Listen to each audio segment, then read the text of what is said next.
Hey guys, I'm kicking off this series with a bonus video this week. I feel like the video I dropped yesterday was kind of like just the intro video, and I wanted to give you more context and answer some questions as we start this challenge together. I thought it would be fun and helpful to bring you guys through like how I plan out my workouts for the week, including lifts and runs and like how I kind of just schedule them. In this season of life, I also just got some new squat shoes and knee sleeves, so we are ready to go for today's squat session. It is Sunday that I'm filming this, and typically I was taking rest days on Sundays for a long time. But last week when starting this new program, I started on a Sunday, and it was kind of nice to get one day done on a weekend when I'm not rushing and like doing a ton of other work, and like it's just more low-key with the kids. So let's lift, and then I'm gonna walk you through training, scheduling, how to set yourself up for success, as well as how to set your protein intake and fiber intake and what we should be aiming for with those meals. And maybe we'll do a little bit of meal prep too. We'll see how the day goes. So let's lift first.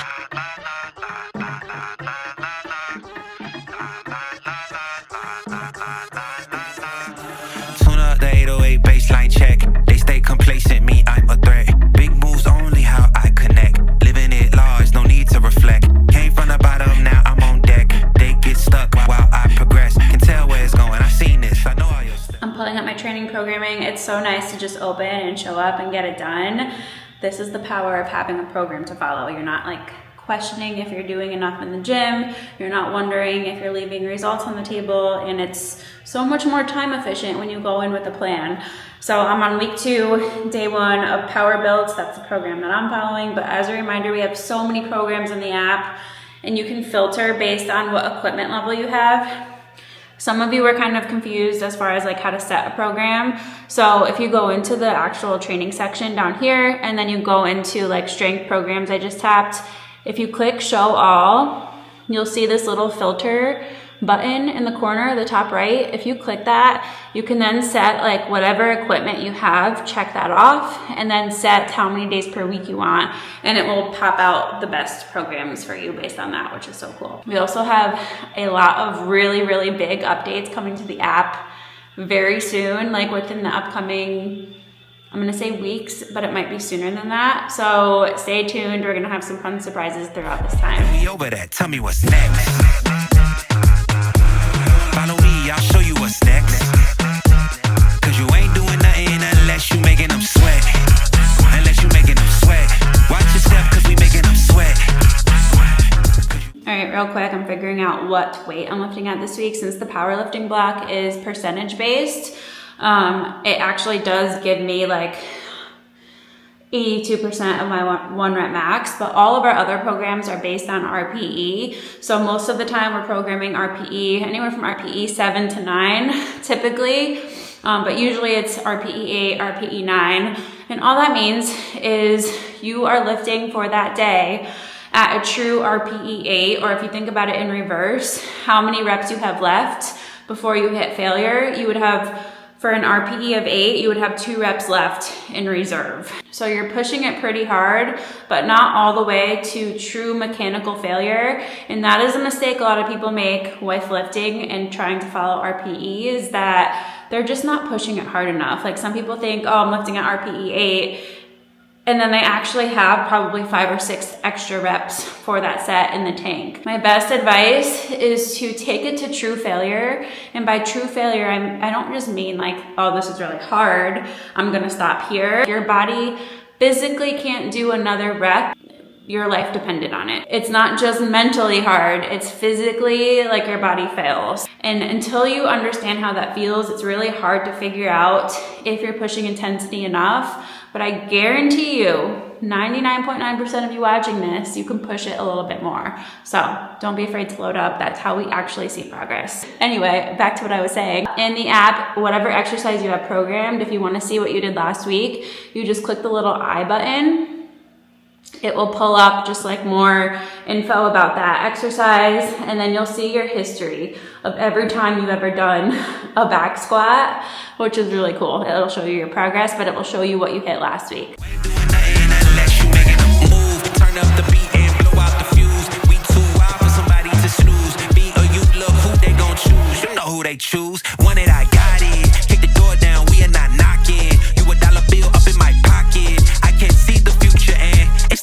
profit. So tune up the 808 baseline check. They stay complacent, me, I'm a threat. Big moves only, how I connect. Living it large, no need to reflect. Came from the bottom, now I'm on deck.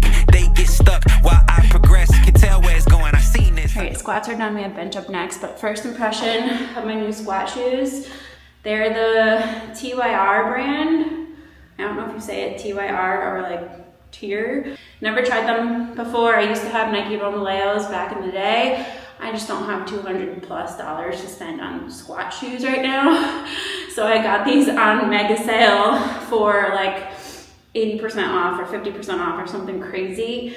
The color is TFL color, so I was intrigued. I did go a half a size down because they didn't have my true size, and I just prayed for the best. They're definitely a little bit snug, but they work. I just forgot how much I love lifting with a squat shoe, or squatting with a squat shoe, I should say.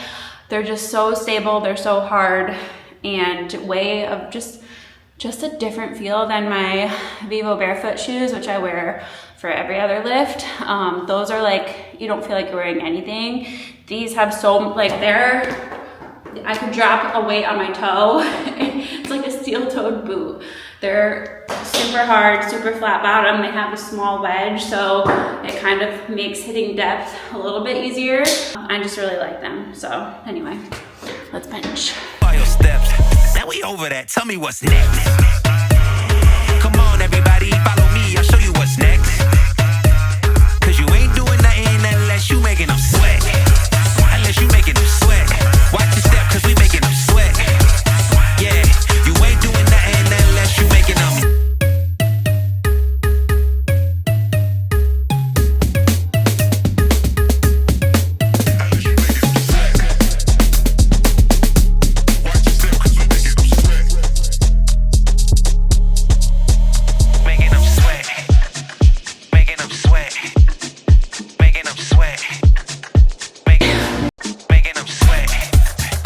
What you gonna do? Making them sweat. You gonna come closer? Making them sweat. Making them sweat. You gonna stare forever? Making them sweat. Do you wanna get to know me? Making them sweat. Get your confidence up. Get your confidence up. Get your confidence up. Get your confidence up. Get your confidence up. Get your confidence up. Get your confidence up. Get your confidence up. Get your confidence up.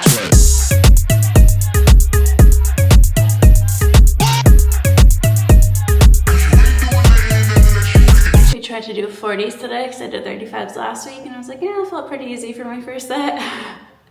Nope. We got like 6 reps deep. We will get there. Don't you worry. But we're going back to the 35s today and focusing on full range of motion, good form, and really crushing the last set when I'm obviously super fatigued. Get your confidence up. Get your confidence up. Get your confidence up. Get your confidence up. Get your confidence up. Get your confidence up. Get your confidence up. Tune up the 808 baseline check. They stay complacent, me, I'm a threat. Big moves only, how I connect. Living it large, no need to reflect.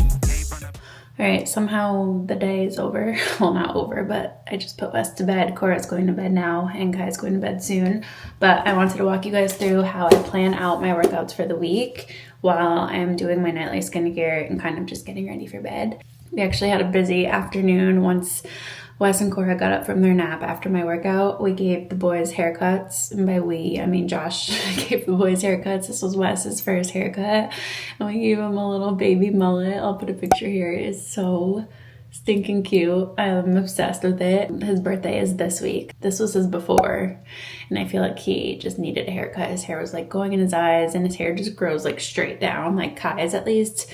When he was a baby, it was like a cute little flip in the back and like never went in his eyes. But Wes's is just poker straight. So let me walk you through my workouts. I'm also super excited because I got a brick in the mail today. It basically just lets you choose what apps to lock yourself out of your phone. And as somebody who primarily uses her phone for work and is on her phone a lot, even I get sucked into scrolling sometimes. So I'm hoping this will help me be just even a little bit more intentional with social media, and just when I'm unbricked is when I'm posting, and then otherwise I'm just gonna brick it. So I will report back with how I like it and how it works and all of that. But I needed like a physical barrier because it's so easy for me to just scroll or like hop on to open up messages, and like it just takes a lot of time. So I just want to be a little bit more intentional about that. When it comes to workouts, I kind of just look at my week ahead as far as if I have any like appointments or just like scheduled things that I need to be present for, obviously. So like this week I have a hair appointment on Thursday, and then on Mondays and Tuesdays we podcast for an hour or so, which obviously is at a set time. But other than that, I'm kind of just working around nap schedules or kid stuff, which I don't have a problem with working out with my kids, as you guys know. But if I can swing most of my sessions without that, it just goes smoother. And like, especially with homeschool stuff, like we have just so much going on right now. So like when I'm with the kids, I try to be as present as possible with them. So I like look at scheduling wise what we've got going on for the week first. By the way, all of my skincare products that I use and love are all linked on my Shop My, so you can find all this stuff there. It's always in the description. I am gonna self tan my face tonight because I did my body before and it's marinating now, and I want my face to have a little glow. So I kind of look at schedule first, and then I decide like which days I want to lift first, because that's my priority right now, is getting strong. Like running is still happening. I'm not running, but like strength is by far the priority, so that comes first. And I'll put on the screen here what I use and like how I set up my reminders app in my phone, because that's kind of where I schedule all this stuff. But I do like to just like write it out on my notebook first, just because I'm a visual person in that sense. So I went through the week and did all of my lift days first. So today was lift day number 1, Sunday. Like I said before, I just really like starting the week on a Sunday. It feels really good. Already got 1 lift out of the 4 done. I'm gonna do my second one tomorrow, and then after 2 lift days in a row, I'm like, I need a rest, but usually I can squeeze a run in. So Tuesday morning will be a run, Wednesday will be a full rest day, Thursday will be lift 3, Friday will be lift 4 and run. So that's the only day right now that I'm doubling up a lift and a run. And then Saturday will be my long run day, no lift, just getting that done. And that worked out really well. This was the same schedule I followed this week.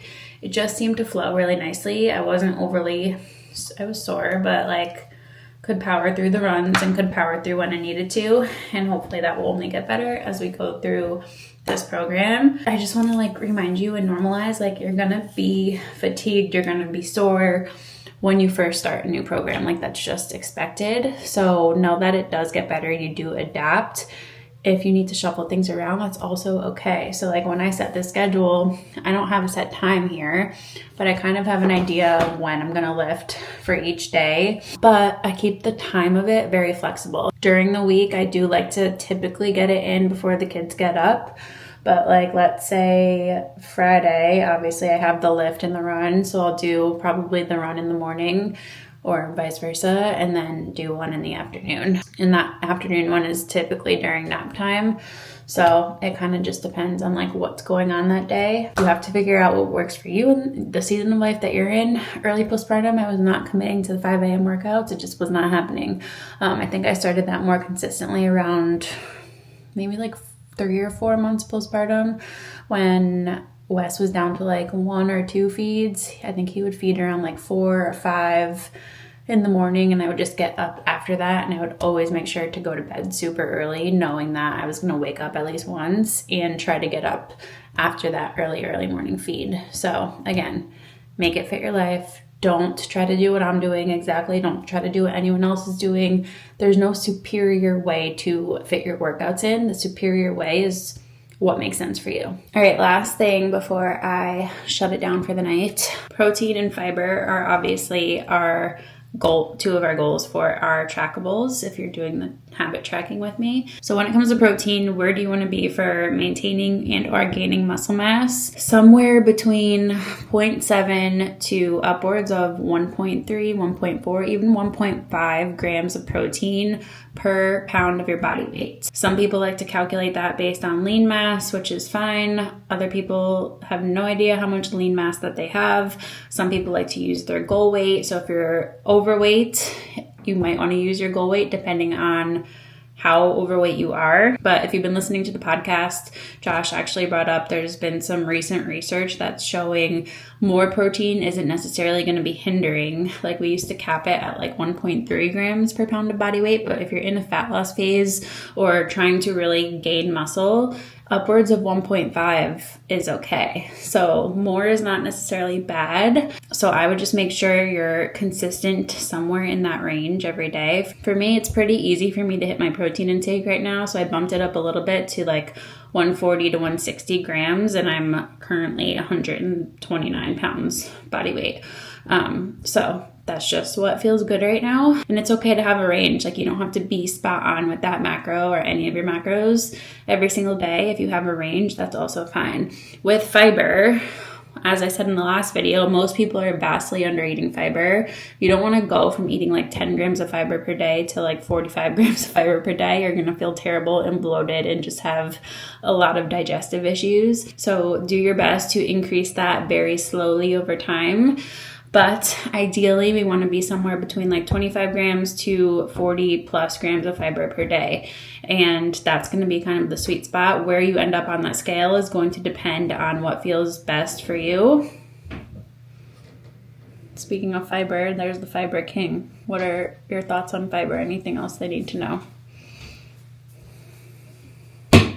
Before my camera dies. Hey! I just washed my face and I have tanner on my face. Oh, you gotta be kidding me. That's karma. 25 to 40 plus grams of fiber per day, low and slow. Anything else you want to add? Diversity. Fiber diversity. So don't be the person that just grabs a couple of Fiber One bars or eats the same source of fiber per day. Try to get it from various sources. So I'll put our favorites on the screen here, but just going off the top of my head, chia seed, flaxseed, avocado, raspberries, blackberries, black beans, whole wheat bread. Those are like my top go-tos every day, but there are so many different ways you can get fiber in, and just getting little bits from all of those areas and getting a very diverse diet is going to be key. So I'm going to end this video here. I just wanted to get you guys another one out to get you started for this week. Let me know if you have questions setting up your trackables, starting a program, or just drop any general questions below and we'll tackle it in upcoming videos. But I'm excited that you're excited, and let's make it a good week.